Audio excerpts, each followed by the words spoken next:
Good afternoon, good morning, good evening, wherever you are in the world right now. It's Friday, 5 o'clock New York time, and that means it's time for the Happy Hour Live webcast from WhiskyCast.com. A pleasant good afternoon to you. I'm Mark Gillespie in the WhiskyCast studio. We are getting a lot of comments already, a lot of people just checking in to say good evening and hi, and from Tabitha, Ian Bruce, Tyrone, hello from balmy Nova Scotia. I'll see you next week at the New Brunswick Spirits Festival in Fredericton. From Juan Cruz, good evening all. Hope you're all well. And we are going to have a little bit of fun. We're going to talk whiskey for the next 45 minutes or so with John Campbell, the production manager at Lochlea Distillery. I almost said Laphroaig, John, after 27 years. Yeah, hi Mark, and that was we did a lot of Laphroaig stuff together over the years. So yeah, it's funny, I guess for quite a lot of folks. But yeah, no, 100% Locklea now. I still have the Laphroaig football jersey that you gave me a few years ago. No, that's right. When we saw a game together. I was thinking about that earlier as well. Just think that was like we did a Laphroaig tasting, and we both had kind of green and white jerseys on, and it had to be a Jets game in MetLife Stadium. So it's just it was a good event. It's a really good event. So how are you making the adjustment to working at Locklea now? You just came out with a brand new release just a few days ago. Yeah, no, it's so different and good. It's how do you explain this? It's very, very kind of entrepreneurial, I guess is the best way to explain it. We are been very, very successful in our first year of releasing whiskies, and kind of caught by surprise a wee bit, I guess. We are thankful, I guess, for all the response and the feedback we're getting on the whiskey. And so, we've just last week we launched fallow, which is, I guess, the autumn edition, and that's the fallow period on the farm.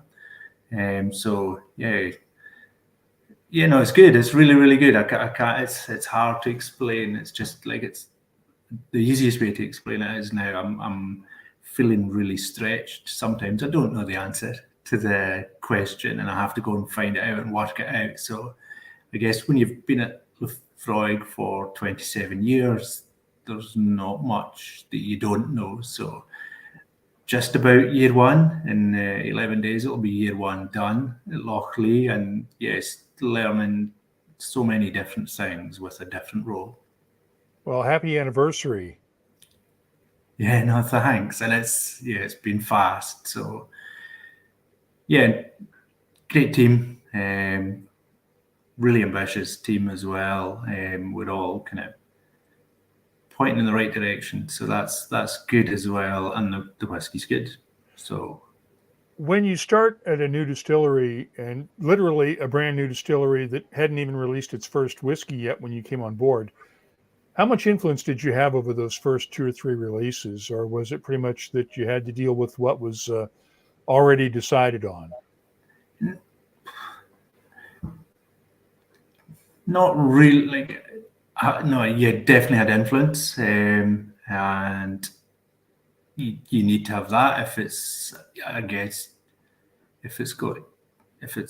got your name on it. It needs to be like at the level you would want it to be at. So we did a few things. The seasons were set out the core recipe one, which is called our barley, wasn't. So we had to get that sorted out, what the recipe would be for that. But we knew the seasons were going to be bourbon for spring, port influence for summer, Oloroso sherry for winter, and then it's going to be a peated cask version for winter. So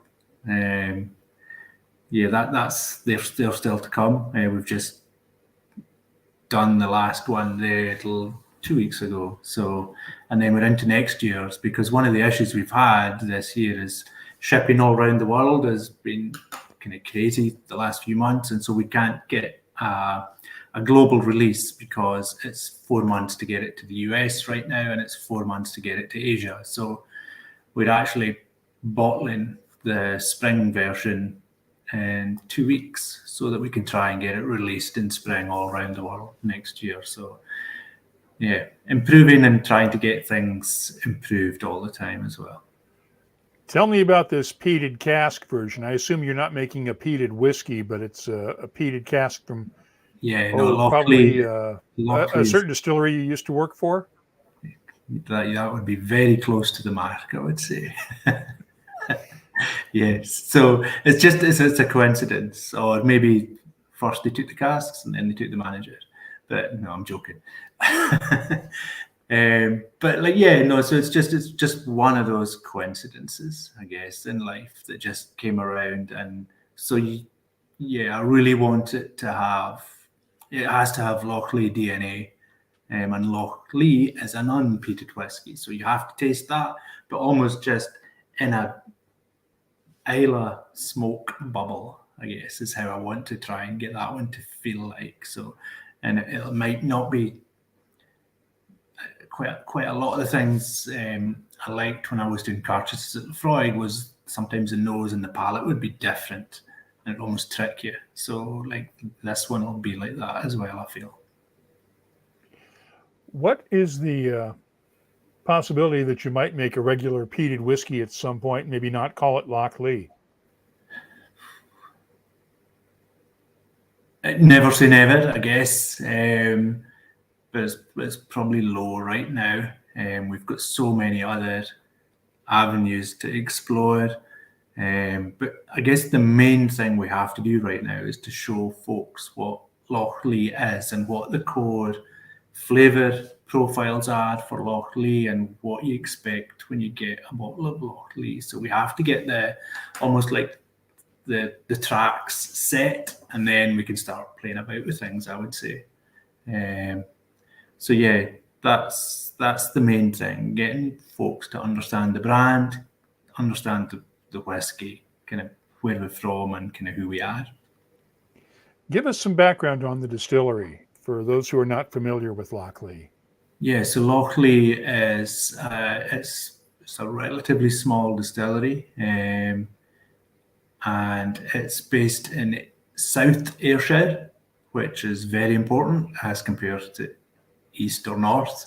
There is no West Ayrshire for some reason, but I'm not sure why. But yeah, so it's it's almost directly south of Kilmarnock and kind of getting close to Ayr, and it's up in the hills there. It's very own microclimate. It's about a 35-minute drive south of Glasgow, so it's not that far south. And it's a relatively small distillery, relatively small production. So again, comparisons would be if what Lochlea does right now would take Laphroaig 8 hours to produce in a week. So like it's a completely different comparison. It's a completely different scale. So we're doing just one mash a day. The distillery works 8 a.m. to 4 p.m. and then Monday to Friday. So it's a completely different pace of life on the production side of things. But like on the management and side of things, it's very, very busy because I guess you have to be a Swiss Army knife if you work at Lochlea, and that's good fun. So we're doing all sorts of different things. We're mucking around. We are trying some experiments as well. So we did a 100% floor malted version of Lochlea this year, and we'll probably keep that going in the future as well. So like we are trying to do slightly different things, but more in the Lochlea character right now. So I guess that's why we're further away from peated whiskey right now, but I would never say never. Does the distillery have its own floor maltings? Not yet. It didn't. I've got that experience, as you know, as well. So what we did do, we used trailers. We would very agricultural, I guess, at Lochlea. So being based in a farm, and it is definitely a farm distillery. All the barley for the distillery is grown on the farm. So I think the furthest away that'll be is about 1.5 miles. So we store all the barley on the farm.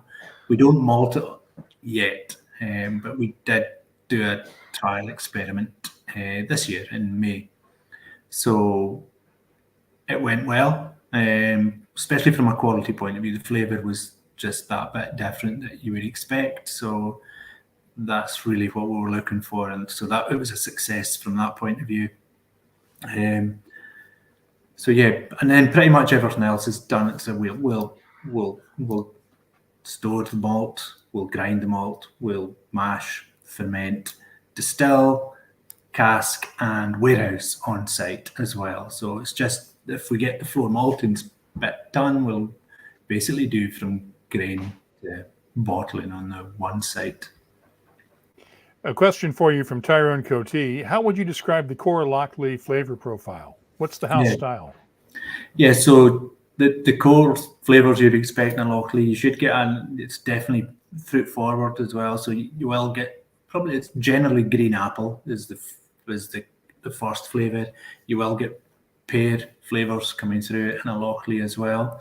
You should then move on from the kind of fruit flavours, and you should get lovely cereal notes coming through as well. So maybe biscuity flavours coming through, malty flavours coming through, and then grass at the end as well. So you do have grassy flavours coming through at the back end of that as well. Just so like it is something we have worked on profiling, is the layers of Lochlea, and that was just to your point. It's one of the things I did when I started. Within the first month, I had interviewed everyone at the site and asked them what Lochlea is to them, because our job then is to create the spirit in line with what people feel. And there was maybe half a dozen of us at that point. The team is growing, and so it was just a case of asking everyone like what Lochlea was, and then we go and make the whiskey like that.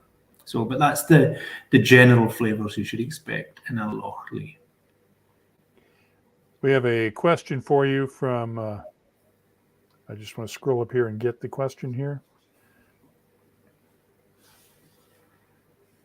A question from me and Bruce, is each release so far, can it be called a snapshot on what the Lochlea new make will evolve as over the years in various types of casks?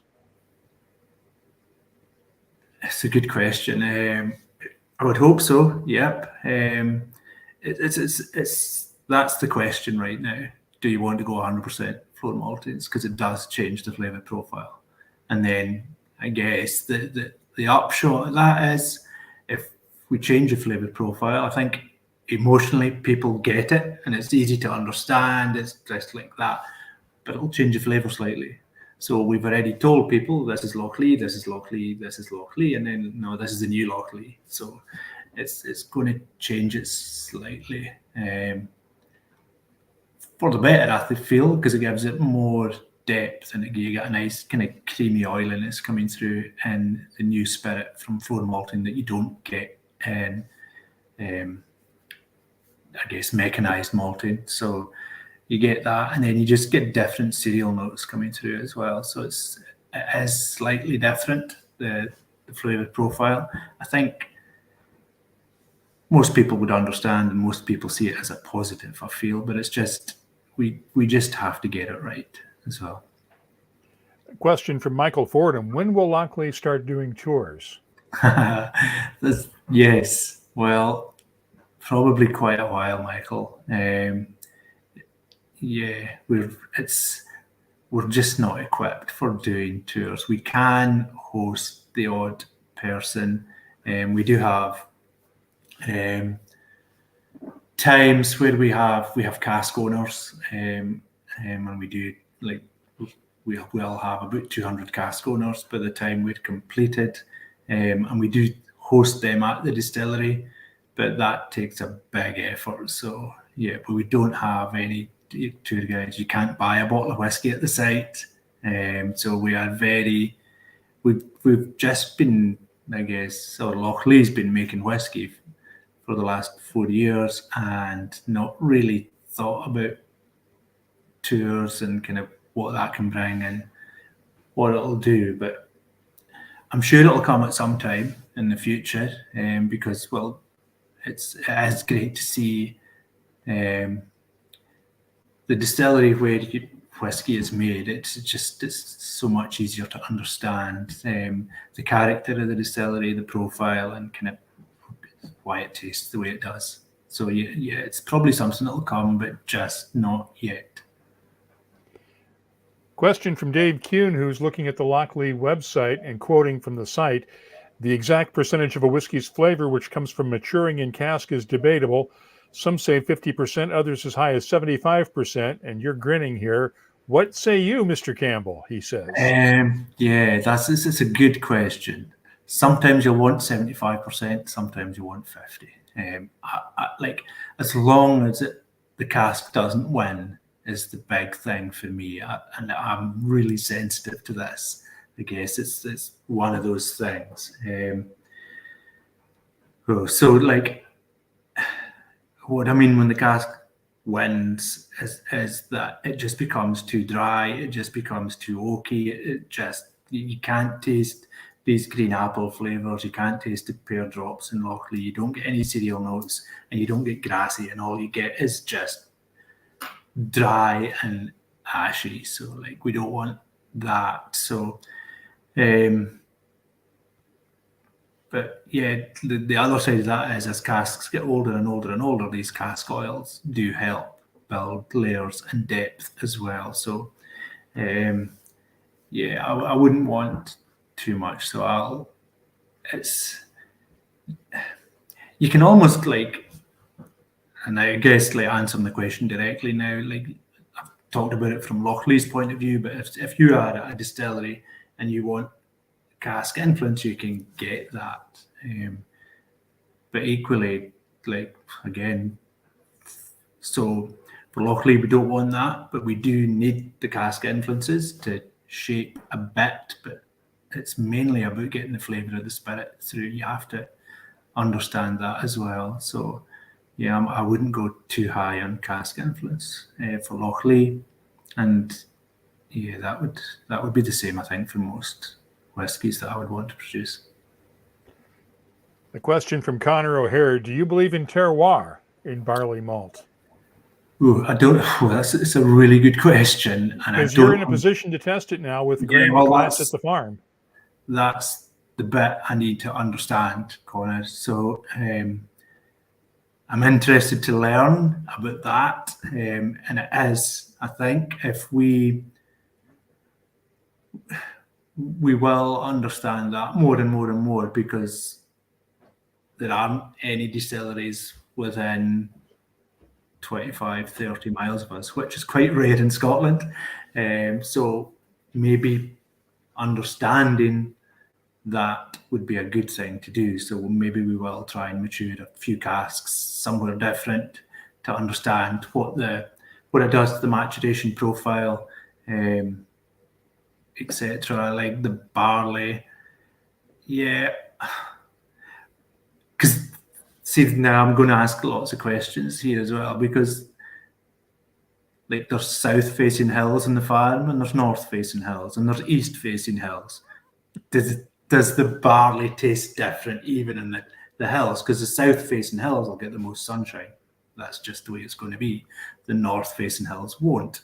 So, like, maybe even by field, it could be different as well. So, yeah, not sure yet, but interested to find out.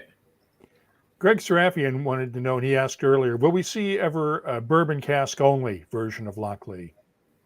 Yes, so the sowing edition, the spring edition will be that. And I think the US got some of that as well. It's very limited, the seasons, especially in such a big country. So I know quite a lot of the markets were struggling. We are going to do a bit more next year as well, so that they can be more available. And the US will get its fair share, I guess, in that as well. But yeah, so yes, you will. In the seasons, the spring edition is 100% bourbon. The plan is also the 12-year-old. When we release a 12-year-old, will be 100% bourbon as well. We have been getting a bunch of questions about peat and a lot of discussion about peat in recent weeks.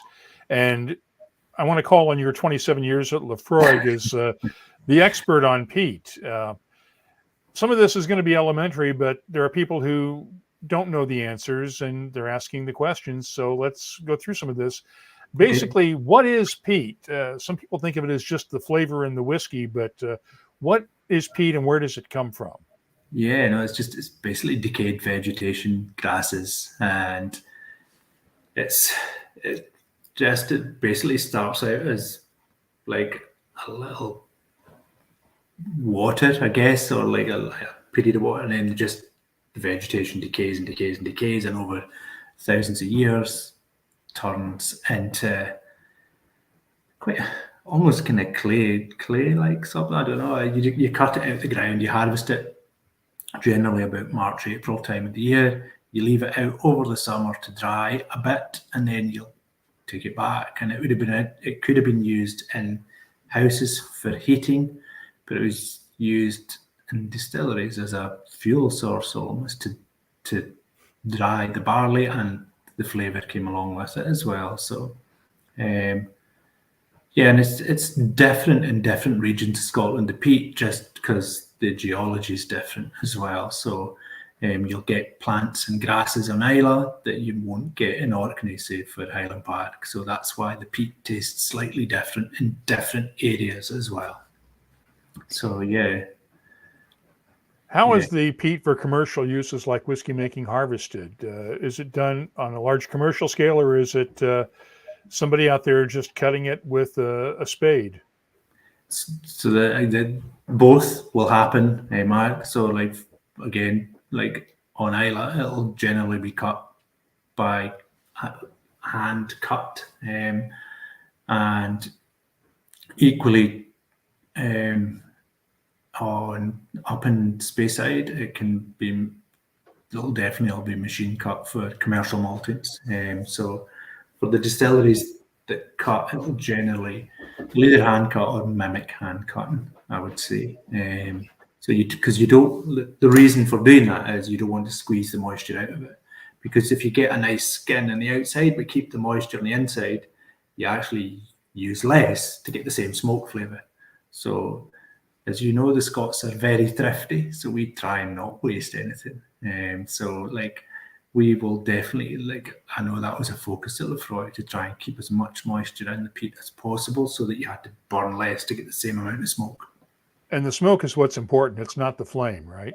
Yes, no, you don't want flames at all. It's just smoke. And you basically put your bed of malt in and then just put the smoke up through it and then out through the pagoda chimneys at the distillery. And that's a natural kind of ventilator. It was a guy called Charles Doig that invented kilns back in the 1820s, 30s. Now, we've heard a lot of references in various whiskeys to ppms or parts per million of peat or phenols. How is that measured, and where in the process does it count? Because there are several different places through the process where you could take that measurement. Where was Laphroaig doing it when you were there? So you would do it in multiple places, I guess, because this is the bit you would need to understand as well. So you would do it in the malt. So you would find out how much smoke you've got in the malted barley that you'll start your process with. You'd also do it in the spirit as well. And each distillery will have maybe even different levels of parts per million flavour in the malt, and they'll get different parts per million flavour in the spirit, just because of where you take the cuts. So for example, I guess let's just use the south end of Islay as a good example, because you've got Laphroaig, Lagavulin and Ardbeg there, and I know this region very well. So like in Laphroaig, you'd have something like 45 to 50 in the malt, and you'd get like low 20s in the spirit, so like half. Just because we cut later and deeper than kind of any other distillery. Lagavulin, they'd be running about 40 and they would get something like 15. Laphroaig would be up about 50 in the malt and they would get maybe like 18 or 20 in the spirit as well. So like, just because you've got a lot in your malt doesn't necessarily mean it's going to be straight through to your spirit, as you can see by that example, I guess. But and it's like there'll be different types of these are all 3 great whiskies, but they all have a different peatiness about them as well. So and that's due to, I guess, the effect of the distillation on the smoke flavors as well. But you'd get losses even like whether you're raking in your mash tun or not. So cloudy or clear wort will mean you'll get more or less parts per million flavour in your fermenters, which then means you get less in your distillation as well. So there's lots of ways to measure it, I guess. How it's measured is generally just a colorimetric test, and you would be sending it just to a lab to get it tested. Most distilleries will use the same test for that as well, just because, again, the commercial maltsters will want to produce one, I guess, type of test that everyone can use in the industry. So, yeah. I think that's the question answered, is it? I think it's just like the different types of peat and where you can lose them and where you can get them, and then how you measure it. Before we'll get back to peat in a second, but Dave Kuhn said the most exciting part of any distillery's website, the private cask program coming next year to Locklea. How many casks might be available for purchase, and what can you tell us about that program? Yeah, so next year's the last year of this. We've got, I'm going to get this number wrong, but we've got something like 130 just now. There will be 70 next year. There will only be 200 total. And I think we've got about 300 on the waiting list already. So we'll probably have to do a ballot for the last year. So again, just if you want to put your name in, you can. We haven't chosen the types of cask yet. So first year it was first fill bourbon or an ex-peated cask. Second year it was sherry hogsheads or a first fill bourbon. So I'd assume there's going to be a choice of a first fill bourbon and something else for year 3. But only 70 and then 200 tops. And then this 2023 will be the last year. Let's go back to peat now. A question from Scott Rogers. Some distilleries have characteristic peat profiles such that the peat may consistently express as ashy or campfire smoke or iodine and briny. Where do the distinct peat flavors come from, and how do the whiskey makers control and achieve consistent flavor expressions? It's really up to the maltsters, right? It's a big part of that. Yes, no, totally. So the maltsters will set that up for you. You will have your own specification on how you want the malt to be prepared for you. Then when you get it to the distillery, it's really, really important that you have a very consistent process as well. And most, I guess this is where the distillery manager kicks in now, and the operators actually. It's not the distillery manager's responsible. The operators actually do the real work. So they'll and this is the great thing about these distilleries as well, that some of them have well over 200 years history of the process, and this is how we do things, and it just gets handed down from generation to generation. So I guess the process is the process. Everyone knows the process, and that's what the older people working at the distillery will pass on to the youngsters. And that's kind of it's such a cool thing about whiskey, that everyone has that responsibility and that weight to basically pass on, I guess, how you do things. So like, what is the Laphroaig, or what is the Ardbeg, or what is the Highland Park way? That just gets passed down from generation to generation. So keeping that consistency at the distillery is really important. And then keeping the consistency of the cask, keeping the consistency of the maturation length and profile, all will determine these things. So there's potential for quite a lot of variables, but it is just down to the skill of the people. So at the distillery, and then when it leaves the blending departments and the blenders all around Scotland. So, question from Christopher Malloy: what do you have to say about the looming peated malt crisis? We've heard that while it's not officially been confirmed, that Port Ellen Maltings is going to start cutting back on its outside supply contracts starting as early as next year. Yeah, yeah, that's not good. I guess that there'll be a peated malt crisis. That's what I would say, because peated whiskey's good whiskey, and I like peated whiskey. So yeah, that's. I'm sure they'll find ways around it, as I guess is what I would say. They may try to use other options.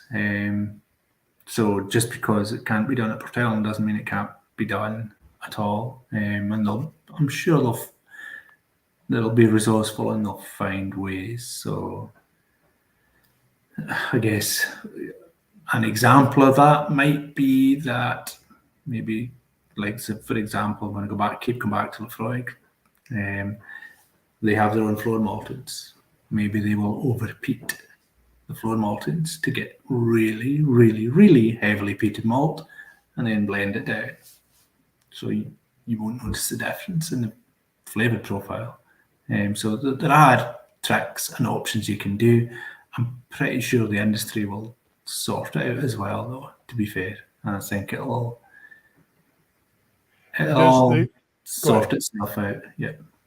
Did the floor maltings at Laphroaig supply enough to meet the distillery's needs, or did you still have to depend on Port Ellen? Yeah, it's still Port Ellen as well. Yep.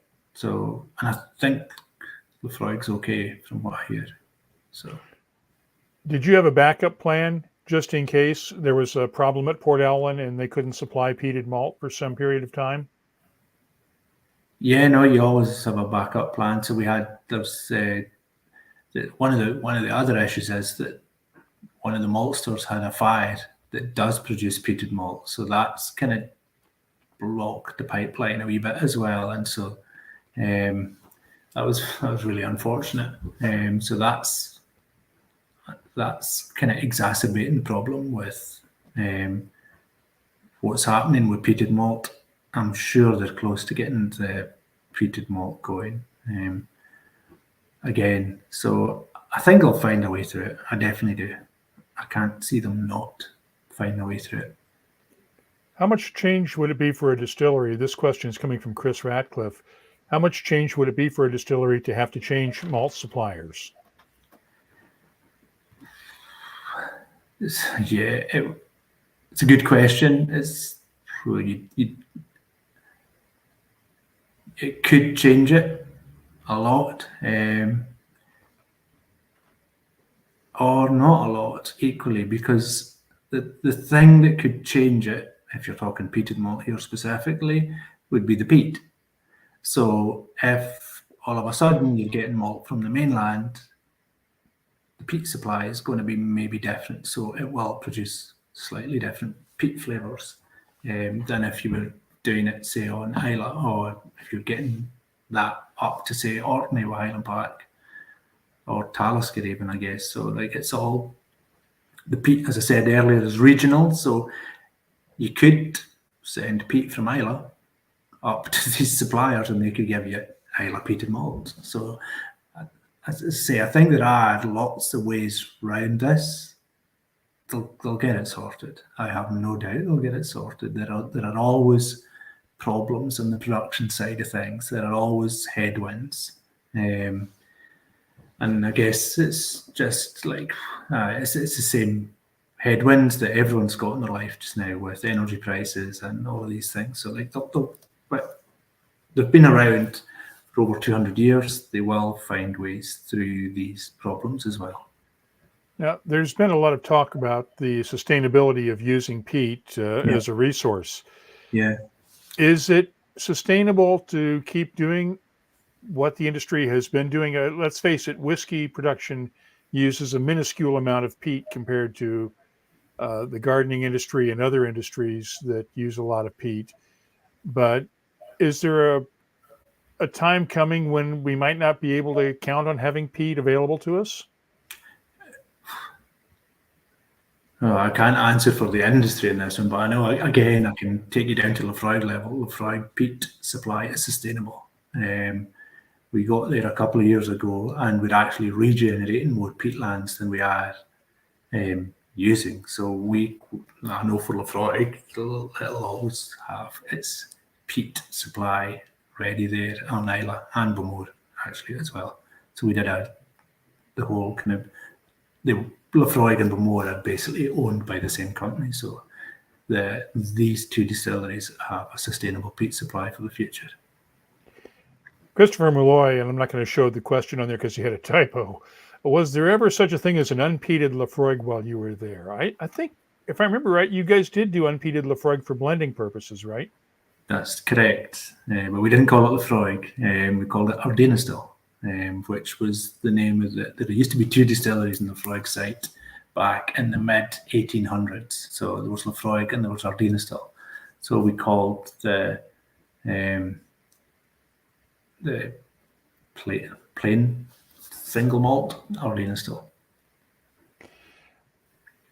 Let's get back to Locklea now.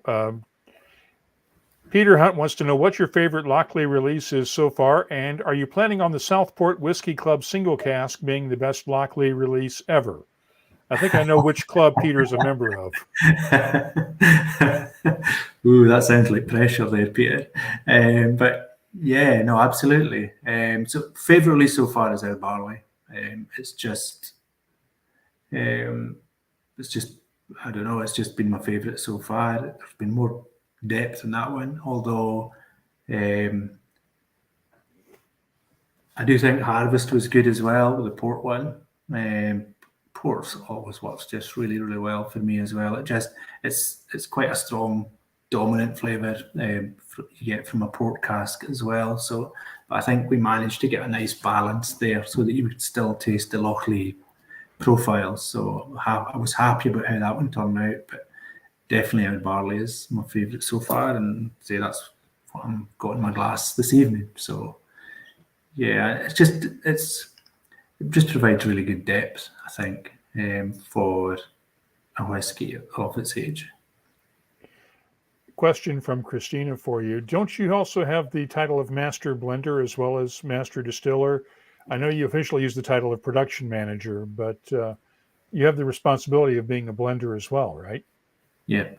Yeah, no, as I said earlier, you're a Swiss Army knife at Lochlea. So yeah, my job is kind of multiple folded, I guess. So like I am production director, so I've got kind of board responsibilities at Lochlea, and just kind of setting up the team for production and just getting all our ducks in a row, I guess. So got that, and then yeah, the blending side. So I'm responsible for whiskey creation, I guess. But what I would say is like there's a very talented team there as well. So we are using them, and I'm definitely using everyone to try and get the best that we can do out there as well. So yeah, just like the single cask for Southport Whiskey Club, we'll try and do our best with everything that we do. And that's definitely, there are a lot of talented folks at Lochlea as well. So it definitely is,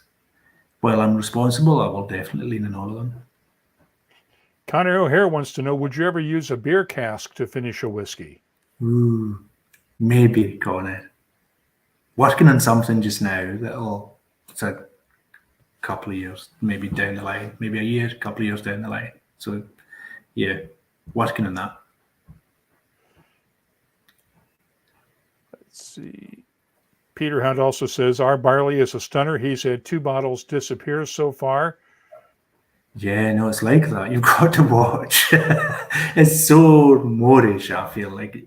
Before you know it, you're a good chunk down a bottle. So you've got to watch without barley, because it is, I've like, you get the nice kind of variations in all these flavors, but yeah, it's very easy drinking whiskey as well. It's like, yeah, it goes fast. Charlie Prince wants to know is, how about a mezcal cask? Yeah, no, I would like to go and do the research on that as well, Charlie. And nice to see you here as well.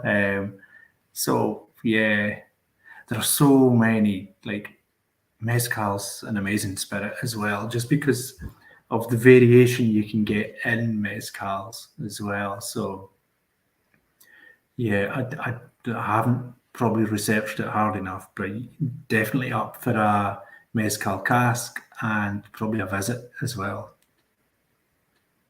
While we're talking about blending and cask finishing, I got to get your memories of working with Ron Welsh, who's retiring soon at Beam Suntory after many years as the master blender there and working with Laphroaig. Tell me about working with Ron. Yeah, so yeah, I've known Ron a long time. Yeah, a long time. So yeah, no, good. Yeah, really talented, as you can imagine as well.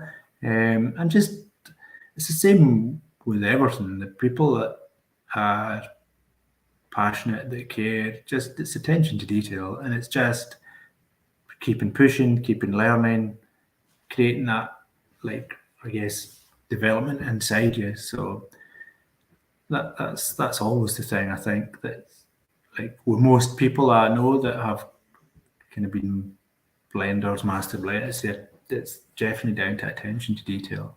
And another thing, I guess, that should always be a good mantra is, don't leave it to chance. Just don't leave it to chance. So, like, attention to detail, don't leave it to chance would be the things I would say, and especially for Ron. Yep. We were having a discussion on the chat room about herring casks, and I'm going, no. I'm thinking, no, that's not happening. Although Christopher Malloy goes, a herring finished Laphroaig would be an instant hit.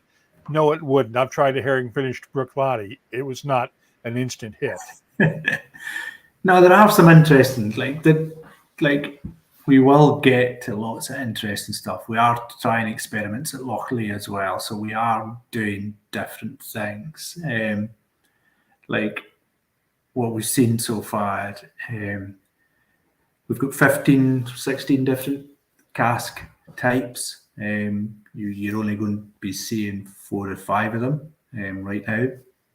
And we do have, again, just trying to get the I guess the guidelines on the brand guidelines and what you'd expect from a Lochlea correct. But like there are some amazing red wine casks, for example, that I would just love to be able to show people.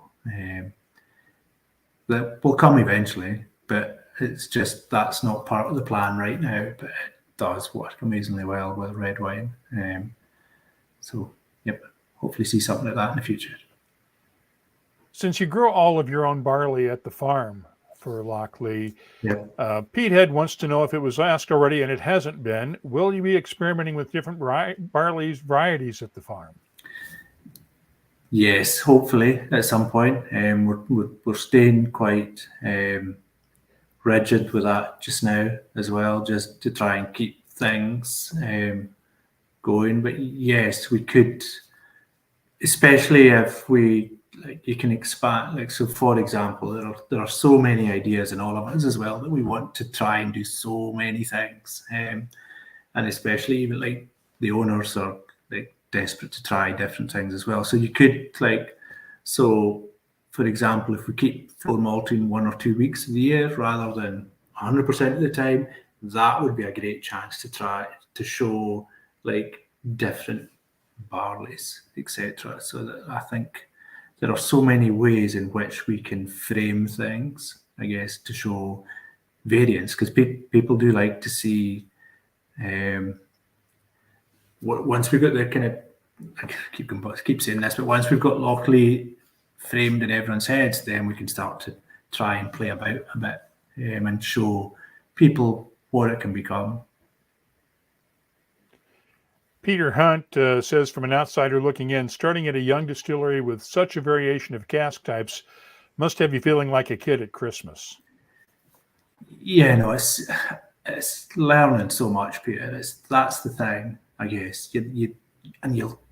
You'll try and fast forward this process as much as possible, because you just want to learn everything like now, so that you can, like, because that's the thing I had at Laphroaig. I had that 27 years, so nothing could kind of, like, I knew kind of what would happen if I did this, what would happen, like, and I'm just starting to understand that at Lochlea, what it can become. And then, like, again, there's, like, even with, if you've got like 3 casks, 3 barley types, and like 3 different ways of mashing, like, there's 3 different ways of distillation. There's so many variables even just within that. So, like, we will play about. We definitely will play about, and we will show some interesting things.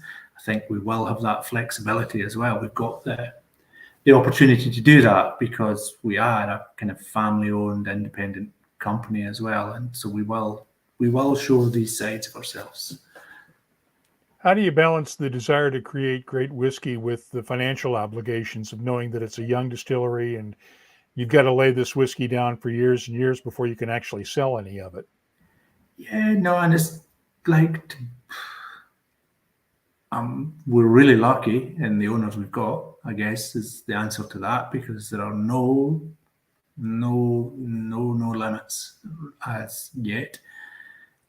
We have to be responsible, I guess, is the other side of that. So we won't go crazy, especially in the environment we're in right now, because the cost of making whiskey has shot up. So we don't want to. We want to stay an approachable whiskey. We don't want to have to raise prices through the roof. So we have to find ways of managing the costs so that we still produce liquid at the same, roughly the same price. So we're having to concentrate on that a lot just now, because you won't be able to pass the increases of, say, it's like, I think it was an 80% rise in energy costs for a period there. It's back down. Cask prices have jumped up 36% for European oak, and like 60% for American oak. So it's just like, these prices are kind of crazy. So we've got headwinds, but we want to keep it like in the same price range that we are as well. So we'll have to manage these things. So, yep. Once we're through that, you'll probably see more on the creation side. I think we've got a responsibility to try and keep these things the same. Question for me and Bruce: will there be another release for Burns Night in January? Yes. I think that's when we might get the ex-Isla cask launched for the winter edition. So it'll be called Ploughing edition. So that'll be the Lochlea in a peated cask. And yeah, more interesting things to come after that too. So we will release a Cask-Strength next year too, and I'm really looking forward to that.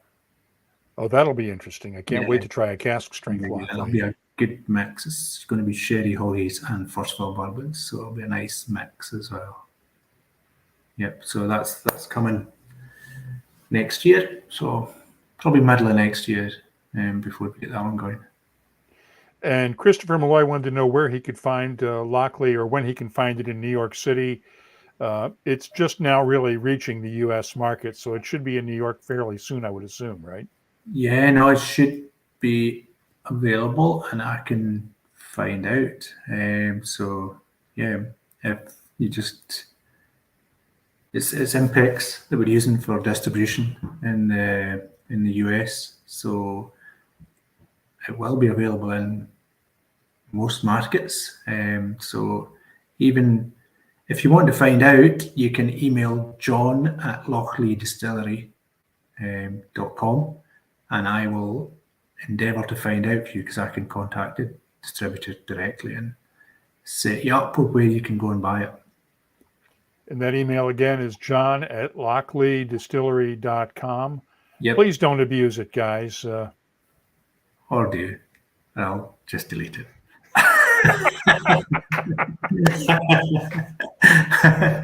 No, but if you want to find a bottle, I can help, because some of them are limited. But we will get more and more into the US next year. We've got an aggressive sales plan because it has been received hugely well in the US. So, and we're really thankful for the support. Here's one final question from Travis Adams. How do you decide how much to try with a unique cask? If you put too little away in that cask, it turns out amazing, and you have to wait years to do it all over again. Too much, and the accountants start to get a little nervous, right? Yeah, no, and that's the way you would do it. Actually, you would do a test run first. So we are doing like pilot tests just now. We're using different sizes of casks as well to either slow or speed up the maturation process. So we are trying all these different things. I'm like, for example, I talked about the red wine casks there, and they are pretty spectacular right now. We only got 3 of them, so it's just a tease. You never know, they might go out as single casks somewhere, but I would be very comfortable now knowing if I can get the same type of cask again, we could do a big filling of that and turn it into a release. So yeah, that's I guess what we're learning, and that's what you would do even like at Laphroaig with cartridges. You would do small sample sets, maybe like 5-6 years ahead of the curve, and then when you got it right, then you would just do a big filling of what you thought would be and you would work in 5-6 years ahead. What's your water source at the distillery? Yeah, so it's a borehole from just below the boiler house, actually. So we get our water from there. And there is Lochlea, as you can imagine in the name. There is a loch. It's just the other side of the distillery, but we just use a borehole right now for our water supply. Well, that's going to wrap it up right now, because we've wasted 55 minutes of John's time that he'll never get back.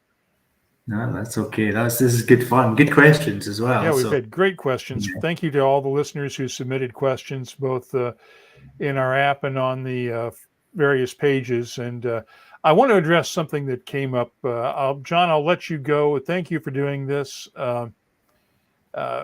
Best to your family, and we'll see you next time we get over to Scotland. Yeah, no, and it's thanks for all the questions. Thanks for having me on, Mark. And yeah, hopefully see a lot of yous in the flesh stateside soon too. So yeah. All right. Thanks, John Campbell. And I want to address something real quickly here. A lot of you noticed early on in the show the new logo in the upper right-hand corner, and had some complimentary things on it.